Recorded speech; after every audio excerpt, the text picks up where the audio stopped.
for Expat. Welcome to this live webinar, which I trust will be very good, if not awesome. Well, the topic today that we're looking at is the business of survival. So we're in the middle of World War C, coping with the Corona crisis. Lots of information is available on our blog, but how we want to talk to our clients is about the opportunities that exist. That's me just putting my light on. What are the opportunities that exist going forward? If you're an expat business, if you're any business, then it's about the business of survival. But the world never stands still, and while we're all in lockdown around the world, that makes what we're doing very, very difficult. But it doesn't mean that there's not a world of opportunity for expats, for their overseas property, their businesses, and for contractors working cross-border. What are the opportunities ahead? So what we want to look at today and get your questions and your feedback on is what are the opportunities and how they can impact your particular business. Because as you see later on, the individual innovations that you can come up with can make a difference going forward. So the IMF have had a big meeting this week on the 16th of April, and they're sort of predicting doom and gloom, saying that we're going to have a recession as bad as the 30s.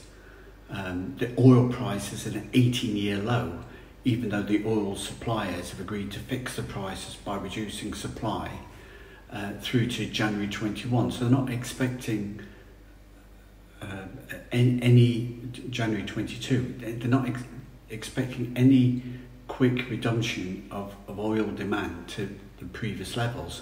There's lots of different reasons for that. But I question this prediction that we're going to end up with a depression as bad as the 30s. I don't think it needs to be like that. But again, that is out of our hands. If you have a look at World War One, after World War One, there was a great period of investment and innovation after World War One that led ultimately to the stock market crash of 1927. But that was a boom market. That was because money had gone into the system to recover from the Great War. And it was that financial crash in 1927 that precipitated the 1930s depression, a completely different set of criteria. After World War II, again, there was investment and innovation, which gave us this unprecedented period of long-term stability and growth. And possibly that's a better model of what's going to happen going forward.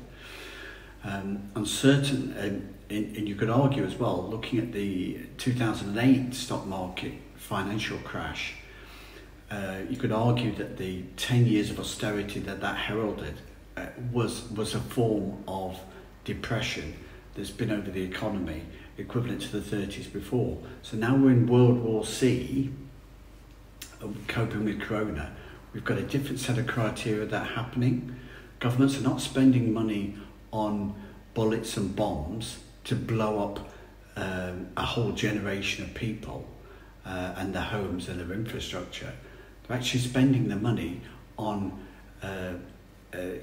grants to business, payments to employees, subsidies and loans to help business and employees, and the business and employees are the consumers of an economy, to still have the spending power to go forward. And this support will have to carry on for some time to avoid a Great Depression. But if there's that amount of money going into the system, then in fact there'll be a whole world of opportunity for businesses. But the world will be different, just the same that the world was different before the financial crash of 2008 and after it, in the years of austerity, or in the Second World War or the First World War. or after the Great Plague in London, 1665. That ended with the Great Fire of London. That changed a few things there. But, the government's changed the way. There's lots of innovation and lots of rebuilding of the City of London. So there is a lot of hope and a lot of opportunity for people going forward, but things will be different. So what will it... if we look, we've heard talk over the last few years about how business can develop, and we're talking about the Internet of Things, about 5G being the next level of internet where things suddenly get a lot quicker, a lot faster. IT, AI isn't necessarily that intelligent, but it can work very, very quickly, and therefore it can do things quicker than human beings and think things through. And so the Internet of Things is coming with 5G. The technology is here. You've got to install it. That is not going to happen over the next 5 years now. That's going to happen very, very quickly. There are economists now predicting that we could see 5 years worth of innovation in business and technology and organisation of societies and the way consumers behave. 5 years of change and innovation and development in the next year, in the next 18 months. And there's a possibility it could even be quicker than that. If everybody around the world is locked down for 3 months and they get new habits of working online, spending more time with the family, less time commuting, walking to shops and not driving cars to shops, eating dinners at home and not eating out at restaurants, having food delivered, having goods delivered and not going to the mall to do the shopping, those consumer behaviours will become embedded. People's values will get changed, so consumers will come out of the lockdown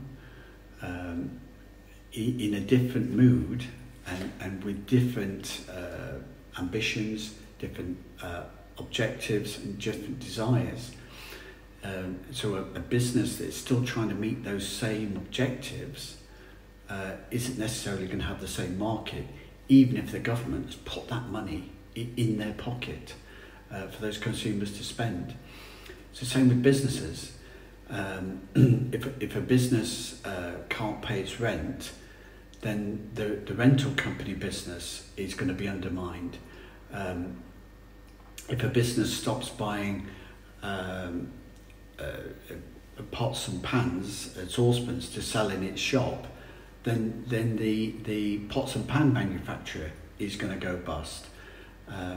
So there's a potential knock-on effect all the way through the economy, which is why consumers are at the heart of the recovery, whether that's business or whether that's an employee. So the business still needs to get its sales in to be able to have the money to spend to maintain the people that it does business with, be they advertising services, purchases, tax preparation, tax accounting, and administration. So property rental and property investment is another area. Will demand for property go up, or will it go down, or will it change fundamentally? How will holidays change, and how will the way that the business is operated change? There's all those different things to look at.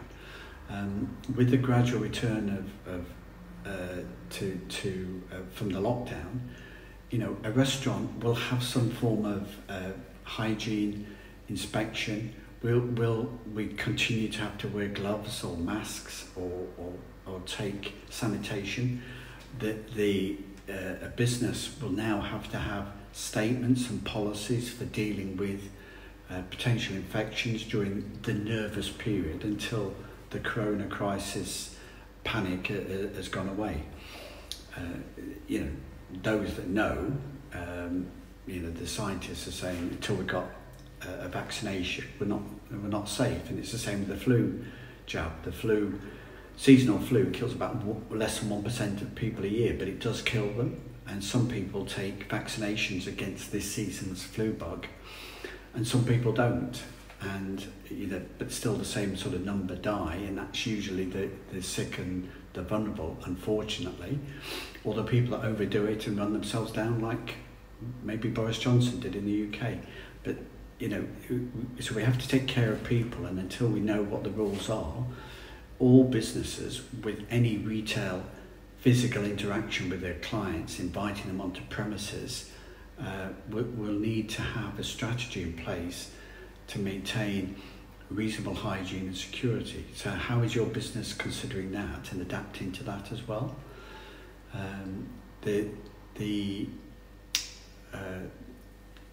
The governments, so going on to what the support that a business can get, so they're putting in the grants, they're putting in the loans. They are mainly favouring big business at the moment, and for service company contractors and for expat overseas workers, real issues are arising about how the new protocols, new procedures that they can operate and still continue to do that business. You can work for a global corporation, but if it's cutting back its budget as a contractor, your revenue could suffer from that. But if you're required to be on site in the Middle East, in Cyprus, in Spain, in Germany, the restrictions on your travel will change as well. And how is that going to impact your business? Will the rush, we've all seen with the economy, how there's actually lots of businesses doing very well, thank you very much. Delivery businesses are doing well, and they will continue to do well.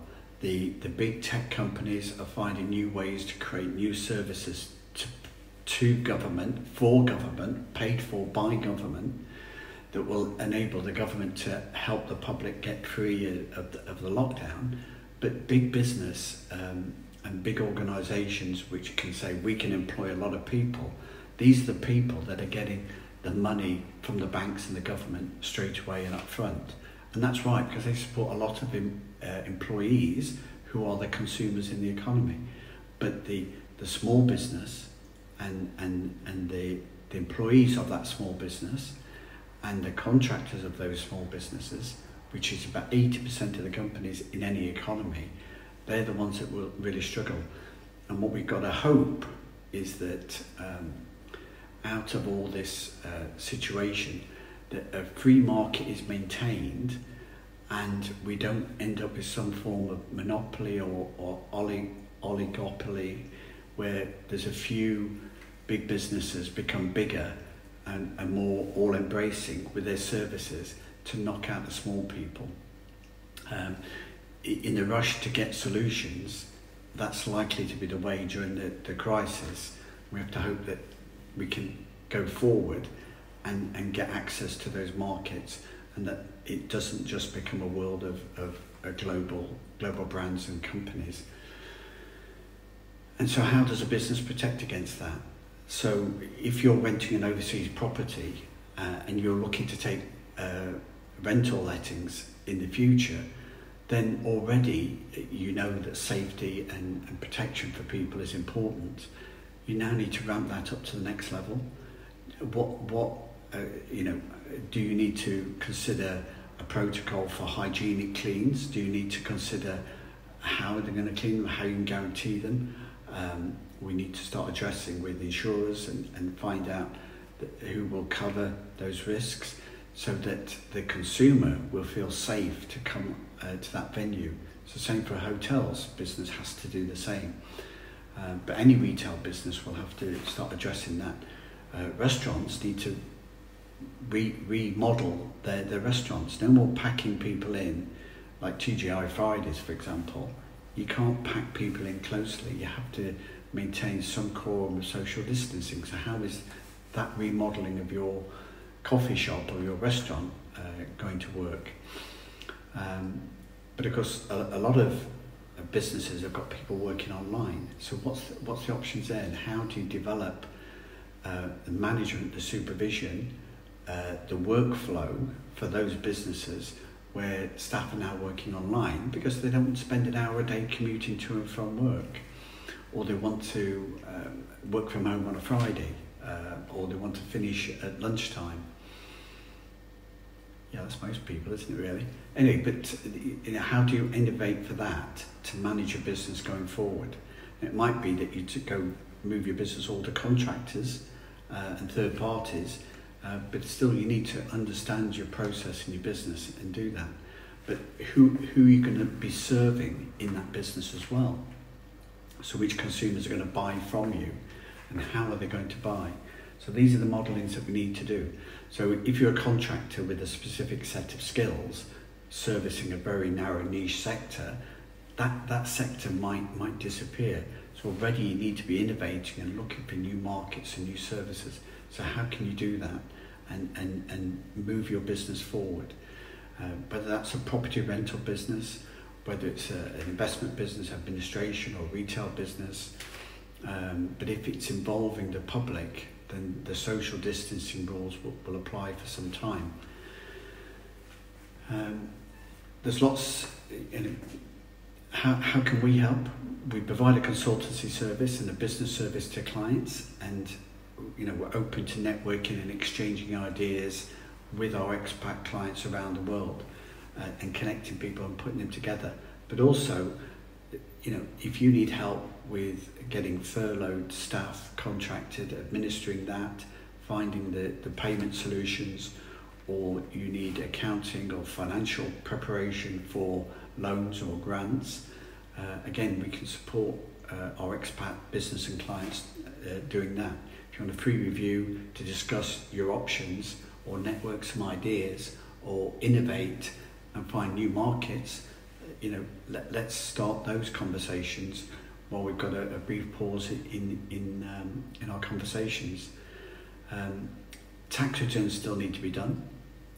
There's adjustments and amendments to social, to VAT, to tax returns in most countries around the world, and so we're bringing out a guide to highlight the changes of dates and the concessions and availabilities and due dates for people to take that on board and get that planning done.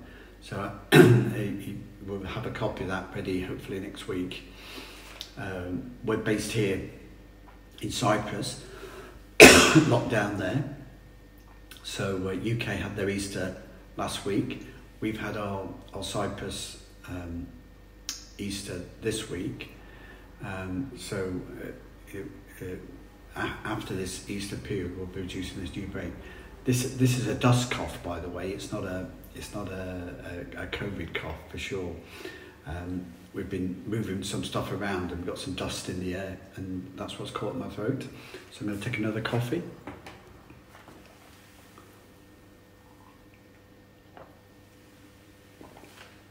Hope you found that awesome today. Hope you found the thinking of the business of survival is what all businesses need to be embraced in now, where they need to manage their costs, get their accounts in order, and innovate their products and their administration internally, and their costs, and go forward, looking for ways to develop the business going forward. We're open for business. We're really, really busy, and our professional team of people across Europe are ready to help and serve you. So contact us and let's find ways that not only we can survive, but we can thrive in the boom period after World War II. Because it won't be a Great Depression, the economy will slow down, but new opportunities exist. And we need to get to the consumers, the business, the governments, the employees that have got the money to spend, and provide services for those. So how are we going to innovate? How are we going to move forward? Catch up with us again next time, or go onto our website. We've got this Coping with Corona series, which you can register for. That's specific stuff just on coping with Corona, as opposed to our Living and Working Abroad blog and guides. And we're ramping up to, it's a bit delayed because of Corona crisis, with our tax briefings for the year, which will be coming out in the next few weeks. Look out for those as well. Thanks for listening, and we'll see you next time.